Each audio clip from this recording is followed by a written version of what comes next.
한입뉴스 박정호 오마이뉴스 기자, 오창석 시사평론가 나와 계십니다. 어서 오세요. 안녕하십니까. 자, 이 오창석 평론가님께 먼저 물어봐야죠. 이준석 대표. 네. 무슨 일이 생긴 겁니까? 제가 이제 국민의힘 당대표 비서실장 정도 되면 그 상황을 알 수 있을 텐데. 뭐 한 비선 상황실장 정도 되시는 거 아니에요? 같은 청년. 같은 청년의 입장에서. 또래고. 네. 네.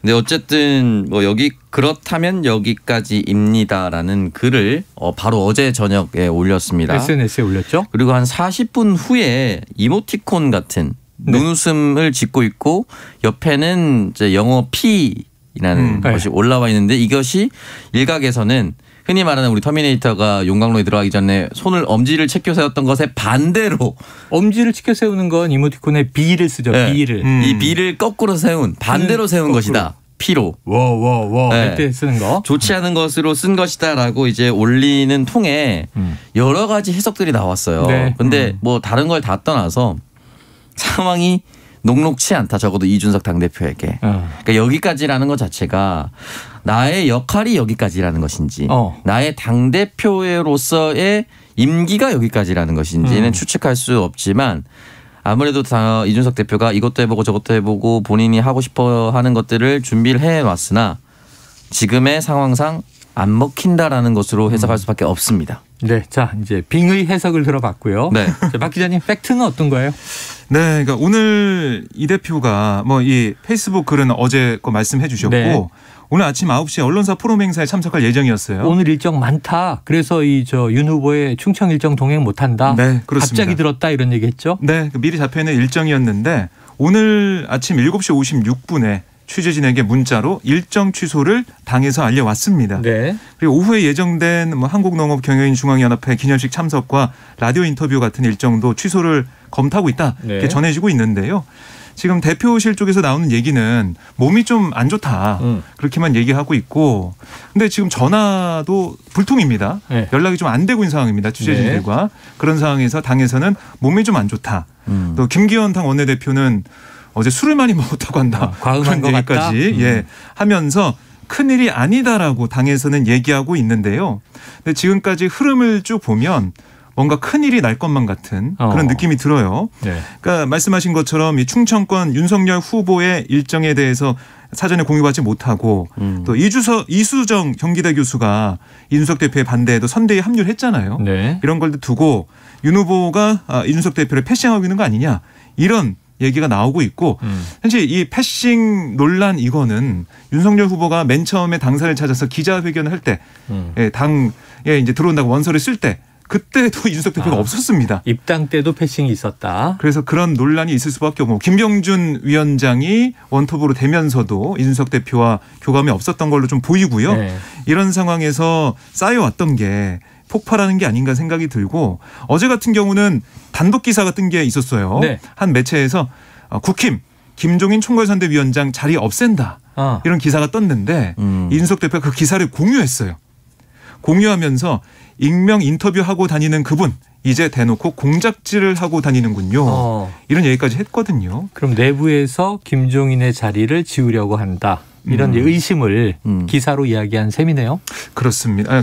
이 기사를 보고 이 윤석열 후보 측에서 또 언론 플레이하는 거 아니냐, 이런 불만을 다시 제기한 것 같아요. 네. 이런 상황에 대해서 불만을 크게 가지고 있고, 그렇다면 여기까지입니다라는 글까지 올라온 게 아닌가 싶은데요.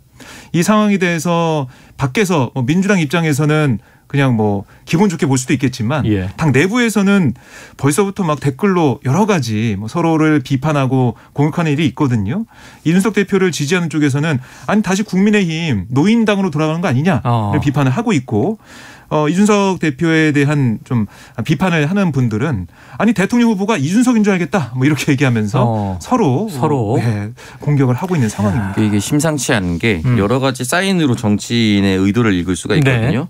그러니까 말씀하셨다시피 입당 패스가 있었고 충청 일정 패스가 있었고 김병준 선대위원장 인터뷰할 때도 몰랐다라고 저녁에 바로 인터뷰했었죠.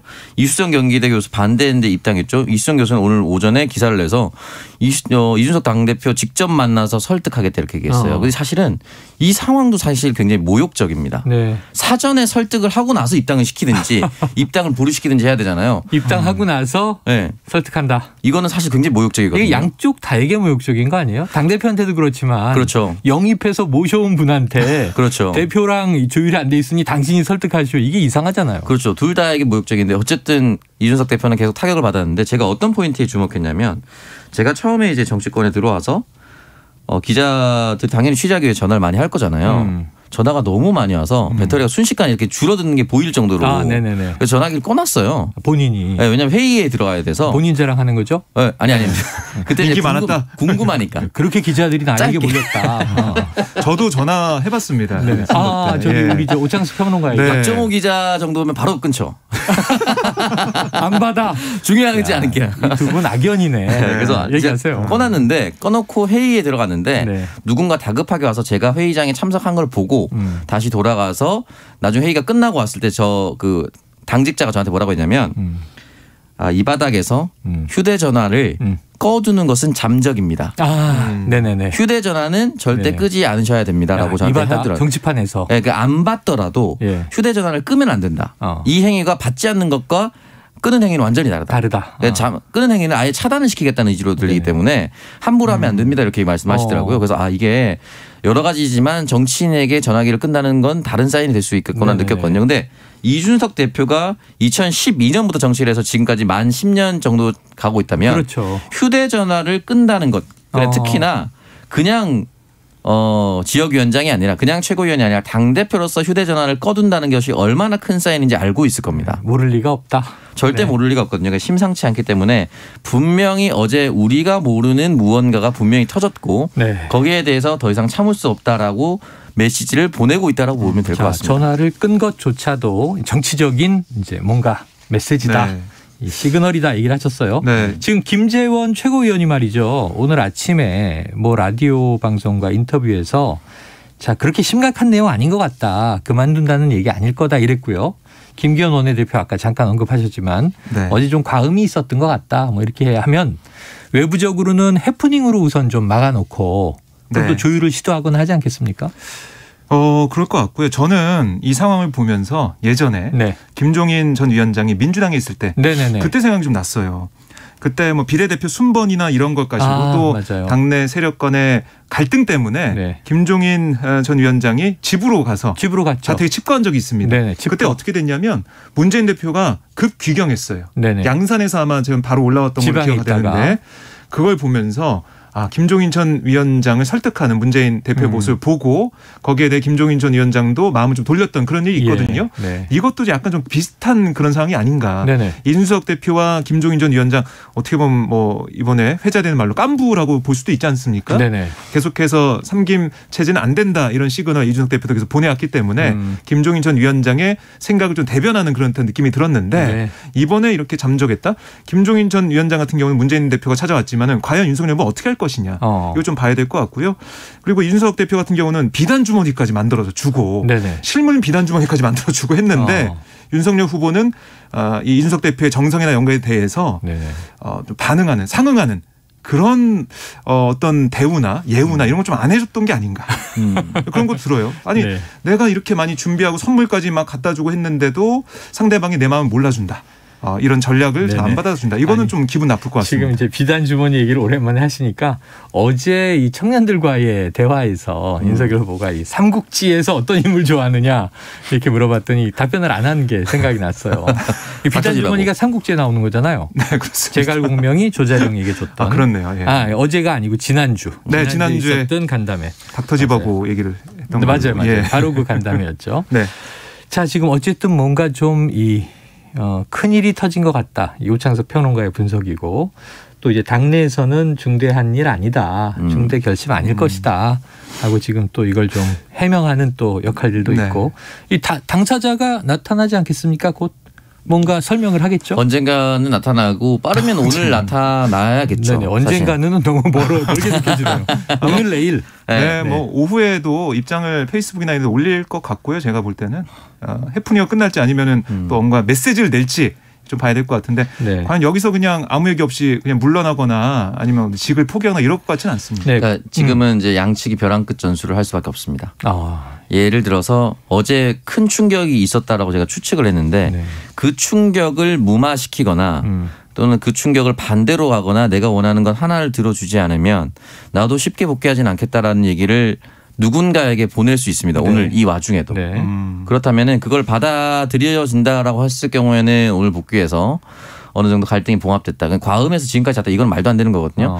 그러니까 봉합이 됐다라고 얘기하면서 돌아올 것이고 네. 그것이 안 된다라고 할 경우에는 이 벼랑 끝 전술 조금 하루 정도 더 갈 수도 있습니다. 하루 정도 더 갈 수 있다. 자, 오늘이냐 내일이냐 한번 지켜보도록 하고요.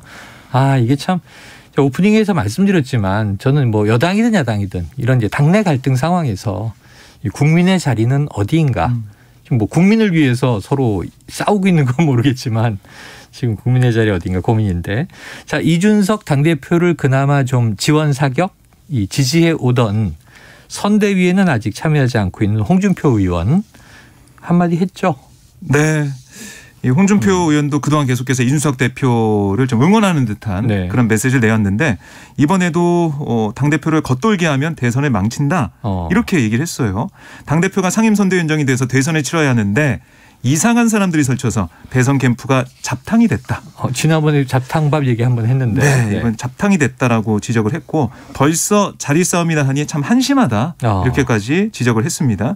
그러니까 이게 지금 보면 이게 청문홍답 코너에서 이렇게 얘기한 거거든요. 그래요. 그동안 청년들이 질문하면 다 답을 해주는데 단문 댓글을 많이 달아요. 네네. 대여섯 글자. 짧게 다는데 안 합니다. 네. 답변 불가 뭐 이렇게 했죠. 네, 이준석 대표 관련된 질문이 오면 길게 그래요. 정성을 들여서 이렇게 답을 하고 있고요. 또 지난 당대표 선거에서 떨어진 중진들이 몰려다니면서 당대표를 저렇게 몰아세우니까 당이 산으로 간다. 이런 글도 남겼고 밀려난 중진들이 대선보다 자기 살 길 찾기에 정신이 없다라는 지적도 했습니다. 자, 중진 정치인들에 대한 비판으로 당내 상황에 책임을 이제 또 돌린 홍 의원 이야기까지 해봤습니다. 자, 여당으로도 한번 가봐야겠죠. 자, 이재명 후보는 이게 영입 1호 인사 발표가 나오면서 그 대상인 조동현이라는 인물이 확 부각이 되고 있어요. 누굽니까? 네, 조동현 교수고요. 교수예요. 지금 서경대 군사학과 교수고 군 출신의 우주산업 전문가 네. 또 군사 전문가 이렇게 알려지고 있고요. 그래요. 오늘 같은 경우는 이 우주항공 분야 전문가라고 이재명 후보는 소개를 했습니다. 네네.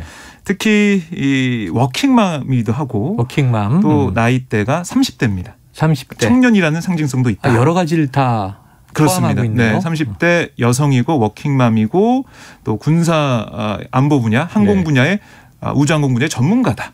여러 가지 좀 들여다볼 부분이 있는데요. 키워드는 두 가지 같아요. 미래와 청년.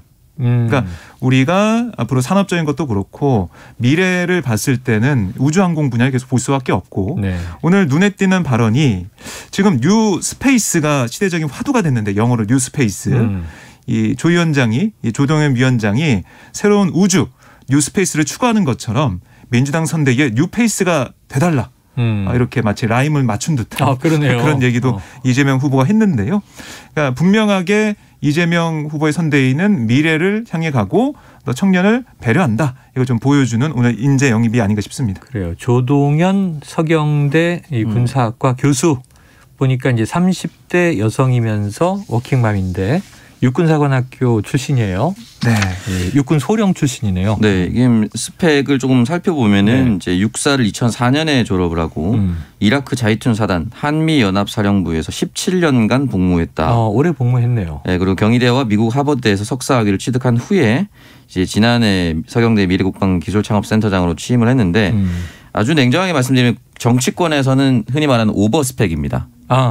과스펙이다. 네, 본인과 비교하신 본인과 다른 사람들과 비교하더라도 여러 사람과 그러니까 제가 오버스펙이라 표현하는 이유가 해당 분야의 전문가로서의 경력을 충분히 쌓아가고 있음에도 불구하고 정치권에 올 이유가 없는 이유가 없어 보이는 사람이에요. 자기 분야에서 성공하고 있는 인물인데. 네, 그러면 올 이유가 없는 사람을 어떻게 올 이유를 만들었는가가 첫 번째 이유가 첫 번째 살펴봐야 되는데 인재 영입을 했다. 그러면 대변인 할 겁니까 이 사람이? 아니죠. 선대위에서 활동을 많이 할 겁니다. 네. 워킹맘 현실, 국방 그리고 우주와 관련된 얘기를 할 텐데 지금 공동 상임선대위원장. 네, 그러면은 공동 상임선대위원장이면 지금 이 송영길 대표급이잖아요. 네. 투톱으로 가는 겁니다. 투톱이에요. 그러니까 선대위원장 해주세요 해서 좋습니다라고 하는 것 이외에 다른 것이 있어야 된다. 네. 그렇지 않고서는 이 대통령판이라는 큰 곳에 오지 않았는데 조금 제가 그냥 소설을 써보자면 소설을 쓰세요. 스페인의 카르멘 차콘이라고 네. 만삭을 하고 국군 앞에서 사유를 받았던 최초의 여성 국방부 장관이 스페인에 있었습니다. 저는 그런 느낌의 뉘앙스까지도 줄 수 있는 사람이다. 미래 민에 의한 군의 통제. 야, 그럼 미래 여성 국방장관. 그러니까 여러 가지 가능성이 열려 있는 사람. 국방장관이 될 수도 있는.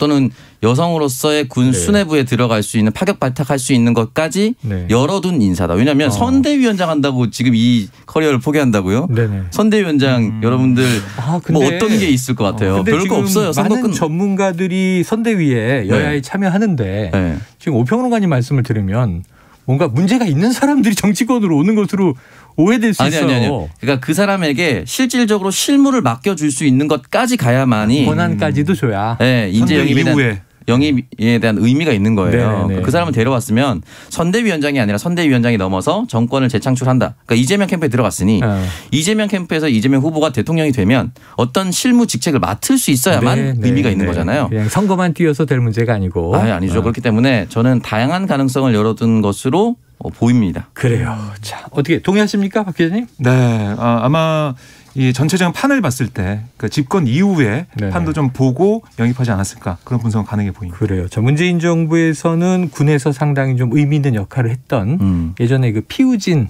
보훈처장 등 보훈처에서 맞습니다. 지금 황기철 보훈처장도 해군 참모총장 출신이란 말이에요. 맞습니다.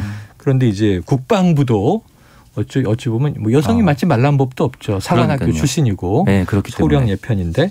자, 이 소설이라고 하셨지만 그런 미래가 열려 있다. 자, 이재명 후보는 이제 미래로 갈 선대위를 지휘해 줄 것이다. 이렇게 또 리더십을 요구를 했네요. 자, 어떤 역할을 할지는 지켜봐야 알 수 있을 것 같습니다. 자, 그런데 반면에 지금 윤석열 후보도 청년 행보를 이어가고 있어요. 여기서 교통정보 먼저 듣고 와서 또 야당 윤석열 후보 이야기를 해보도록 하죠. 12시 39분을 넘은 지금 점심시간 교통 상황을 좀 알아보겠습니다. 교통정보센터의 오수미 리포터 나와주세요. 네, 시각 교통정보입니다. 오늘 오전 7시 20분경부터 서울 서부간선 지하도로 성산대교에서 일찍 방향이 전면 통제가 되고 있습니다. 빗물에 침수가 되면서 복구 작업 때문에 그런데요. 서부간선도로 등 다른 도로로 우회를 해주셔야겠고요. 그래도 서부간선 지하도로 성산대교 방향은 정상 소통이 되고 있다는 점 참고해 주시기 바랍니다. 서울 시내 빗길에 여러 돌발 소식도 많습니다. 올림픽대로 잠실 쪽으로 동호대교를 조금 못 가서 3차로에 추돌 사고가 났고요. 여파로 정체입니다. 분당 수서로 서울 방향으로는 수서초등학교 부근 1차로에 고장난 차가 정차해 있어서 뒤쪽으로 밀리고 있습니다.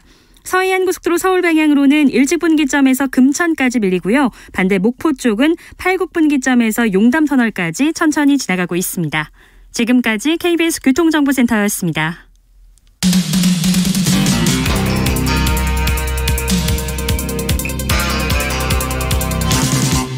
최영일의 시사본부. 네, 이재명 후보의 영입인사 1호 공동상임선대위원장 30대 워킹맘이면서 우주항공과 군사 분야 전문가인 조동현 교수였다. 그 내용을 저도 누군지 모르니까요. 오늘 좀 꼼꼼하게 분석을 해봤고요. 자, 야당으로 넘어가서 지금 윤석열 후보 또한 청년 행보를 이어가고 있다. 자, 청년들과 토크 콘서트에 있다 그러는데 어떤 이야기 나왔습니까? 그러니까 어제 이 토크 콘서트를 이어간 건데요. 계속해서 청년과 함께 호흡하는 그런 일정을 잡고 있습니다. 네네. 어제 여러 가지 질문이 나왔는데 탕수육 먹을 때 부먹이냐 찍먹이냐 이런 질문도 나왔고 근데 대답은 이 간장에 고춧가루 풀어서 식초 넣어서 이렇게 그거 맛있죠. 네, 찍어 먹는다라는 대답이 있었고요. 그거는 이제 중국집에 가면 일단 간장에 고춧가루를 풀잖아요. 군만두도 거기 찍어 먹고. 맛있습니다. 그런데 이건 부먹에 해당해요? 찍먹에 해당해요? 굳이 따지면 찍먹이죠. 왜냐면 간장을 부어서 먹는 거 아닙니까? 근데 우리가 얘기하는 건 그 시럽 얘기하는 거 아니에요? 맞아요. 소스를 얘기하는데 어쨌든 그런 대답이 있었고 저희가 관심 가져야 될 부분은 이거 같아요. 한 참석자가 자칭 킹메이커라는 사람에게 휘둘리고 심리 게임을 벌이는데 이런 건 보는 사람으로 하여금 굉장한 피로감이 밀려오고 정치의 환멸감을 느끼게 된다. 김종인 전 위원장 그렇습니다. 얘기군요. 네, 그 얘기를 한 건데 여기에 대해서 뭐라고 했냐면 국민이 킹메이커다. 그리고 여러분들이 킹메이커다. 이렇게 윤 후보는 얘기를 했어요. 그 말은 글쎄요. 이제 김종인 전 위원장과 확실히 좀 선을 긋는 모습이 아닌가 이런 해석이 가능한 부분이다 생각이 들고요. 그리고 집값에 대한 얘기도 나왔는데 시장 원리에 따라 순리대로 잘 풀겠다. 그러면서 우리가 공공주도로서 임팩트 있게 공급하면 집값이 잡힐 거다. 이렇게 자신감을 내비치기도 했습니다. 네, 자 청년층을 대변하는 오평론가님, 어떻게 좀 와닿습니까? 일단은 뭐 이 부분에 대해서는 원론적인 답변이다. 네, 했기 때문에 깊이 있는 답변이 없었다고 볼 수가 있고요. 지금 부먹이냐 찍먹이냐라는 이런 질문 자체가 사실 이제 대선 국면에서 뭐 나올 수도 있는 질문인데 깊이감 있는 질문은 아니잖아요. 네네. 네, 그렇기 뭐 때문에 정책이라든가 정책적 얘기가 나오지 않았던 것이 좀 많이 아쉬웠고 이건 아마 윤석열 캠프 측과 윤석열 후보를 지지하는 청년들도 좀 많이 아쉬워했을 겁니다. 왜냐하면 지금 부먹 찍먹 이거 중요한 게 아니고 집 구하느냐 취업 어떻게 하느냐 우리나라 어떻게 할 거냐 이게 가장 중요한 거거든요. 그런데 그 부분에 대한 질문에 수준이 조금 낮아서 조금 아쉬웠다. 결국은 이 질문의 수준에 따라서 답변의 수준도 결정이 날 수밖에 없는 부분이거든요. 그래서 이 부분에 있어서 아마 앞으로는 조금 더 청년들이 원하는 답변, 그러니까 만난다고 해서 청년들의 마음을 잡는 게 아닙니다. 만나지 않더라도 답변이 전파가 되면 청년들의 마음을 잡을 수 있거든요. 그러니까 향후 윤석열 캠프는 청년들이 정말 궁금해하는 부분에 대한 답변을 후보 스스로가 할 수 있는 장을 많이 마련해야 되겠고요. 저도 그게 궁금합니다. 궁금하다. 그런데 뭐 이제 여러 가지 요즘은 또 예능에도 나가서 국민 주목도 받고 하니까 뭐 부먹 찍먹은 저는 이게 몸풀기 토크 몸풀기 토크인 것 같아요. 딱.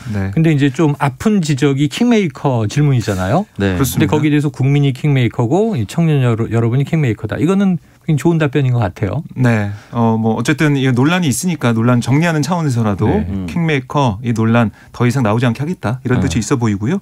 또 하나 오늘 윤석열 후보가 SNS에 올린 글이 있습니다.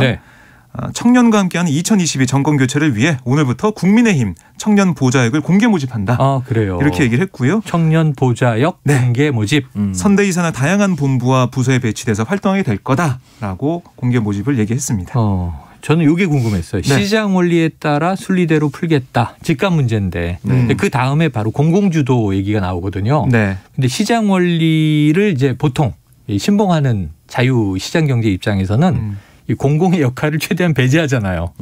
공공주도로 임팩트 있게 공급해서 집값 잡겠다는데 앞에는 시장 원리를 얘기해서 시장 원리와 공공주도가 이거 좀 보수적 경제학에 따르면 이게 배치되는 거 아닌가? 아마 뭐 해석을 굳이 하자면 시장 원리에 따라서 이제 공공이 시장 원리에 따르도록 하겠다.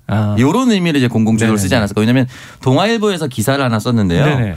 이재명 후보와 윤석열 후보의 부동산 정책 비교라는 그래픽을 만들었어요. 거기 보면은 첫머리에 윤석열 후보는 이제 민간 주도로 공급을 하겠다. 총 250만 원 이렇게 나와 있거든요. 아마 그 부분이 이미 나와 있기 때문에 아마 이 답변은 이제 그런 뜻으로 해석하는 것이 맞지 않을까라는 생각이 들고 저는 사실 양당 모든 후보 또 다른 대선 후보도 집값을 잡는다 이런 표현 좀 안 썼으면 좋겠습니다.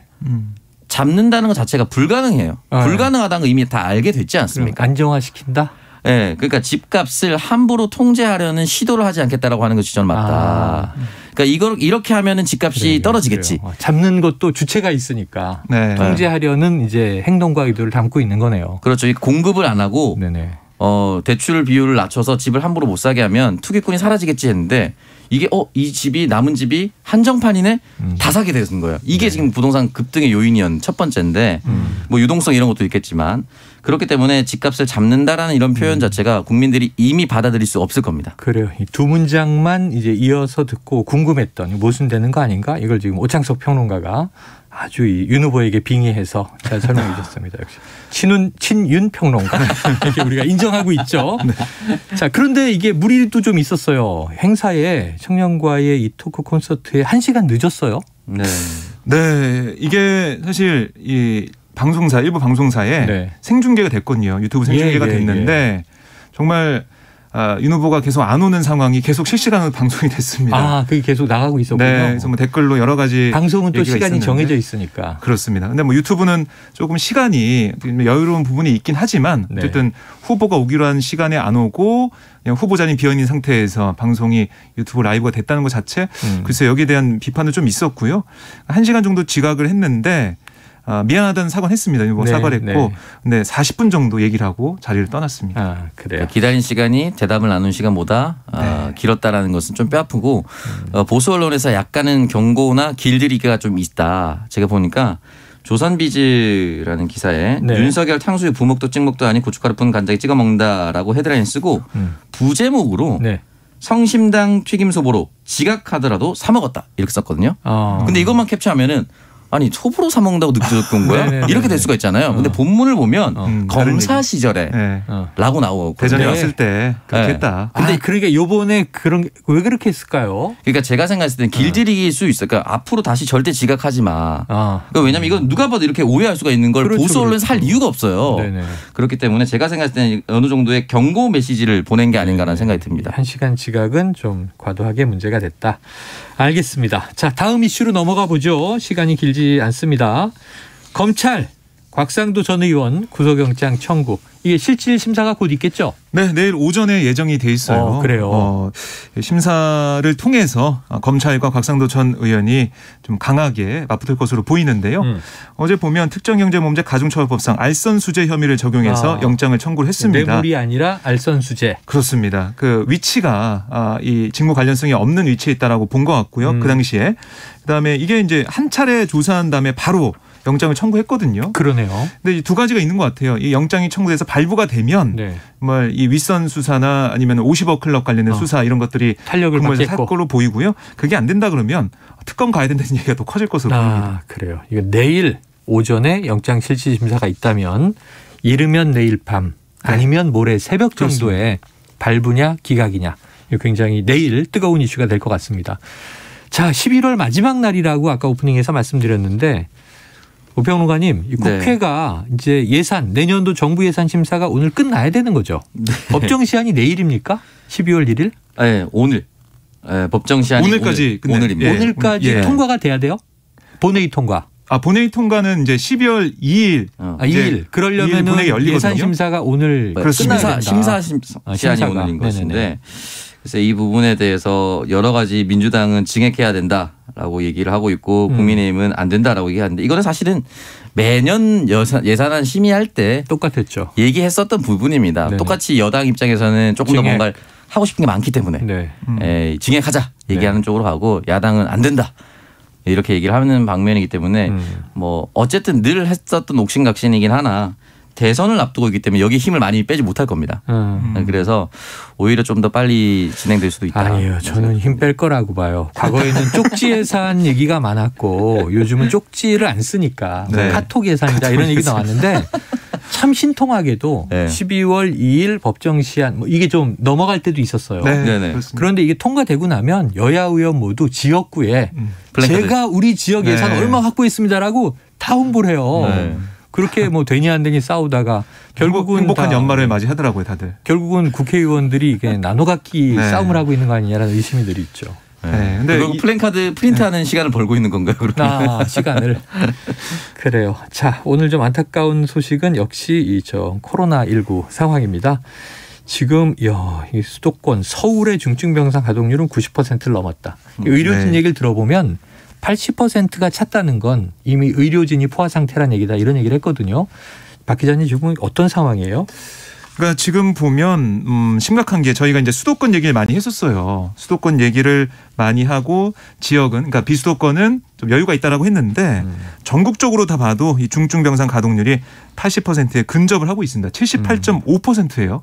수도권 보면 88.5%고 그만큼 이 병상이 모자라고 또 앞으로 병상 모자라는 이 속도, 그러니까 모자라는 이 병상이 더 많아질 거다. 왜 이렇게 얘기를 할 수밖에 없냐면 지금 확진자 수가 줄어들지 않고 늘어나고 있습니다. 그러니까 이게 후행에서 나타나는 게 중증 환자 수고 그다음에 병상 문제이기 때문에요. 앞으로도 정부가 병상 확보에 힘을 기울일 수밖에 없는 상황이 됐다라고 보시면 되겠습니다. 그래요. 이것은 또 2부 첫 코너 10분 인터뷰에서 저희가 중앙방역대책본부 이 수습의 우리 손 반장님을 좀 연결해서 자세히 물어보도록 하겠습니다. 자, 오늘 한입뉴스는 여기서 마무리해야 되겠네요. 이 박정호 오마이뉴스 기자, 오창석 평론가 고맙습니다. 감사합니다.